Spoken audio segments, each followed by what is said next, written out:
What am I? So I've been thinking, I reference my past a lot, but I really want to invite you guys into that time period. So let's relive my experiences together as a gay black boy becoming a black gay man. In my own words, of course. Last episode, we left off with me graduating high school, and it is the summer before college. I told you guys last episode that I signed a football scholarship to Morehouse College. I was terrified, if I'm being honest. I was unsure of the logistics. I had only been playing football for one season.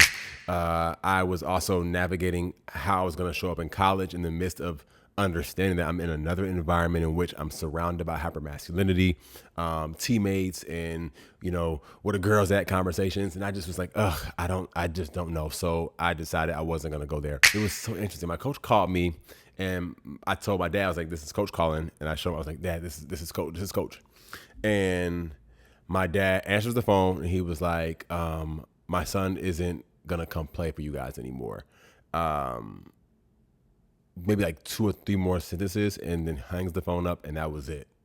And I remember asking my friends where they were going to college, and a few of them told me Albany State, and I applied. They let me in. That's where I went. And within that summer, though, I am now navigating that I'm not going to play football in college anymore. Again, you guys were asking me a lot, I saw in the comments, about my mom and her being mean. And so my mom, a little context, my mom had me in her 40s. She was in her early 40s, maybe even just 40. And, a more seasoned parent to begin with out the gate. And so she just, from my vantage point, was just over it my entire childhood. She just didn't have, absent of energy, she just didn't have a lot of care, compassion, interest in me as a child. I just felt like she just checked out early and just continued to check out more and more, to the point where when I was a senior in high school, she put a key lock on her door and just was over it. She just didn't really want to be bothered. And for whatever reasons of her own, as a child, knowing that my mom doesn't really bother with me, doesn't really want to participate in the things that are happening in my life as a senior, right? Senior night games and walking down the field, and when I signed my scholarship to Morehouse, and she just didn't want to be part of it, right? So I'm also coming to grips with the fact that when I leave for college, I probably won't talk to this woman again. And I didn't talk to her about college. It wasn't a thing. We might have had a few conversations here and there I'm talking almost years apart. And I think I just didn't have the energy to take on a parent, which even as an adult now, I don't think that kids should take on parents. I think it's up to parents to navigate their own stuff and, still be able to show up unbiased and show up for their children, because I'm a firm believer in nobody made you be a parent. And in hindsight, my relationship with my mom and my relationship with my sexuality were probably my 2 biggest burdens during that season of my life. I just didn't really know what to do with either one, but they both felt like they almost had to be a part of my life. And now, as an adult who doesn't have a relationship with their mother, I recognize that I don't necessarily have to have a relationship with my mom, but at the time, it just didn't seem like it was an option, right? You have to talk to your mom. You have to be a part of your mom's world. That's just how life works. And this is a necessary part to add as well, I believe, because I think a lot of people suffer from this. A lot of parents, especially my generation of parents, were enabled, right? People allowed them to do whatever under the guise of that's just how they are.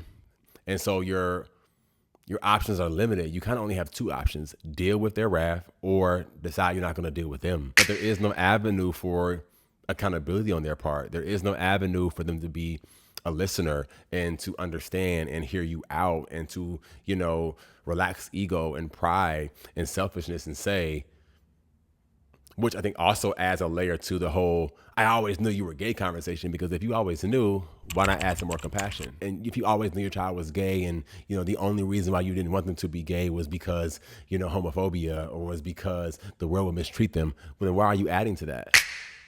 If you understand that the world, you have no issue at all, you don't have any problem with your child being queer, that's not your issue at all. Your only issue is the way in which they will be treated when they leave the home. Cool, whatever. Why not treat them well while they're in the home then? You doing what outside's doing. Come on. So again, I'm navigating that relationship, or honestly, what I'm believing to be the kind of ending parts of it, which we're talking, what is it? It's over a decade later, and we don't have an intimate relationship, haven't had one since I was in high school. And so in my mind, I was right, but I didn't know how I was going to go about it, of course, right? But in my mind, again, was I'm not going to have a relationship post high school with this person. I don't appreciate how they handle me, how they treat me, how they navigate the world, how they treat others. I just don't have any desire to be in relationship. And now that I have some autonomy, I'm going to not, And on top of that, I'm like, I have to then decide how I'm going to show up as an adult, which college has this buffer energy to it. For those people who went to college, you guys understand that college has this, I'm an adult, but this feels like very interim. This feels very like a liaison, if you will, to adulthood. I'm an adult, but ish. And so I'm like, how am I going to navigate this ish version of adulthood prior to being a full-fledged in the world adult, where I am navigating like true bills, housing that's not kind of decided for me or figured out through financial aid and or resident assistant. So I'm now in this, who am I gonna be? Who am I gonna show up as throughout this entire summer, right? All while, if we're being honest, navigating sexual frustration. And so I go to college, I do the whole peace out to my family, and fell into what I believe now was probably a depression. My GPA was the lowest it's been in my life. I barely went to classes. It just was not the jam. I just could not quiet the residual of senior year of high school, because you're in college and you're trying to welcome all this newness, meet new people and do all these things. But for me, as a queer person who is hyper aware of self, I'm trying to figure out where am I going to fit, while also feeling like, my plan B isn't even a real plan B, because I do not want to go back home. I remember this is when I was introduced to Greek life. We'll get to Greek. We will get to the Greek life of it all. My freshman year is when because again, I told you guys, I was looking for anything that would aid in my ability to pass as a straight guy. I'm looking for any avenue to root my straightness. If I can put it in concrete, that's what I'm on. In the midst of this depression, though, I'm finding pockets of, I don't know if it's called freedom. I'm finding pockets of fun, if you will. And I'm finding it a little easy at first to be who I want to be. I don't know why, but I'm finding it because I guess maybe because I feel like now as these little quasi adults, I am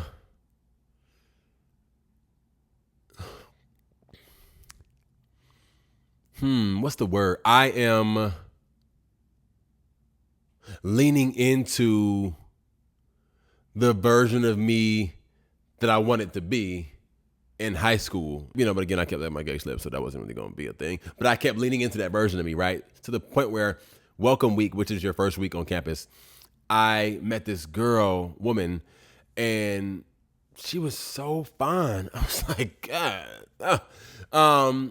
And she was my first sexual experience on campus. And I remember, we went to her crib, did the deed. She took me back to campus the next day. And that was what it was. And in my head, I was like, again, what am I? And I think this is such a necessary part to talk about and to add some language to. This is the tough part about sexuality, because a lot of people can convince themselves and their bodies to do a lot of things that is not natural to them.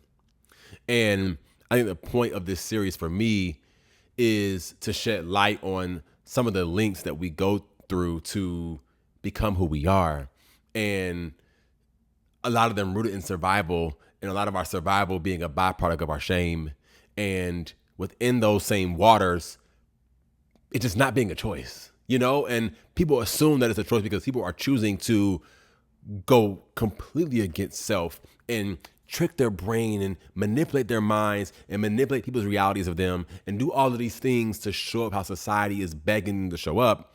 But it takes so much effort when in reality, who I am comes easy. And I think that was the tough part about my immature mind at 18 years old in college is, okay, I can convince my body to really respond to women. So maybe I am straight. I can convince me to do anything.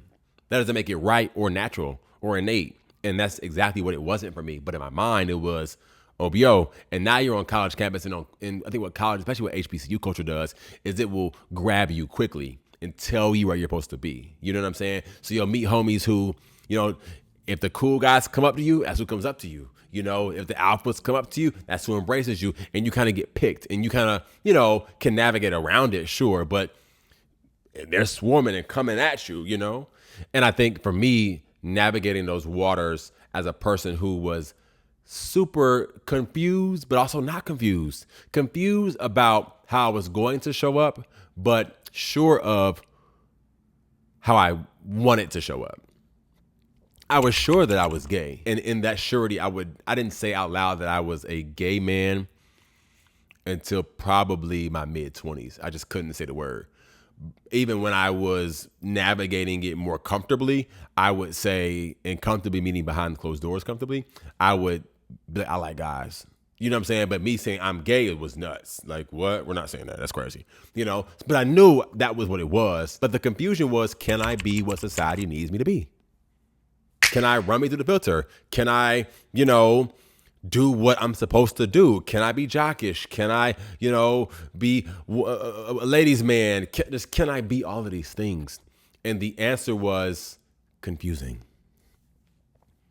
It was a big question mark because on the one hand, yeah, I kind of can.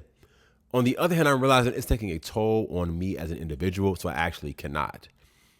But then when you meet people who do this on a regular and are still doing this on a regular, the toll feels like, well, they're embodying what it means to pretend, and they've been in marriages and did all of these things for years. And if they can do it, so can I. And this also invites the idea of mentorship. A lot of us don't have access to good information, especially during my time, 12, 15 years ago. There really wasn't anybody who understood anything. You feel me? So there wasn't going to be a lot of, or even behind the scenes of people's lives. I didn't get a behind the scenes look at people who were pretending until much later. So in my mind, they're pretending. They have friends. They have the loving care of family. They have the respect and admiration of other guys. They, get to move through the world freely. Sounds good to me. But again, as an adult, I recognize that that's so much shame to carry. That's so much angst. That's so much anxiety. There's so much comes with that. And the battle wasn't about my truth because, again, I had decided for myself that my truth was not going to happen. The truth was not an option. Now, we can play with some other stuff, but the truth is not what we're going to play with. We're not even toying with truth. We're going to toy with presentation, but we're not going to play with the truth. And until you get in your truth, your presentation is always going to be at the expense of someone else's critique, of someone else's value assessment. And it sounds cute as long as they're valuing you high because you're presenting to them. And that ain't how life works. I'm not here to present shit. I'm here to do me. And that is what I learned throughout life. But again, as a kid, doing me was secondary. I want to do what the society is telling me I need to do because that's what's going to get me to the next part of the pot. I know we kind of move really quickly through summer and kind of first semester of college, but I want to make this moment very, very clear that your truth is necessary. And I think a lot of times we look at the world around us and allow them to dictate how we move. I was asked this question recently on another podcast I was on, and they asked me what advice would I give to someone who's navigating being in the closet and the shame of it all and the things. And when they asked me the question, of course, I don't have a cure, right? But what I said was, I know a good amount of people who have transcended that space, right? Who were once closeted, once, were really, really judicial about how they showed up. And I've met people who were surprised by the other side, who were disappointed by what the community had to offer, who were confused by where they would fit, even on the other side of freedom. But I had never met anybody who wanted to go back, into the shame or back into that closet, that metaphoric closet. I've never met anybody who wanted to go back, myself included. Because when I came out of there at 26, there was a lot of things I was surprised by, because it was always grass is greener energy. It was always smoke and mirrors. It was always, I don't really know. But even still, in the midst of confusion or cattiness or, a different set of rules over here, I'm not going to trade the confusion over here to go back into shame. And so in this moment, for anyone who's watching, who is navigating shame, who is navigating discomfort, who is navigating relationships, whether through your parents, romantic, platonic, you deserve freedom. Full stop. Like, you deserve freedom, and it cannot be at the expense of who gets to tell you when, where, and how much. If I don't tell you anything else in this video, I want you to, if you're going to fight for anything, don't fight for your ability to fit in. Fight for your right to be free. So yes, it might have been a little heavy here, but such is life, Second semester of college is more of the same. So, copy and paste. Now, summer after freshman year is when we finally lose that virginity. So, and navigate what those waters look like and what that does. So, we'll get into that in the next episode. Question. When you think about freedom, what do you think about? What does freedom mean to you? Yeah. There we go. What does freedom mean to you? Drop it in the comments below. You guys already know the motto. Keep creating space for yourself and for others. And I will see you guys next week.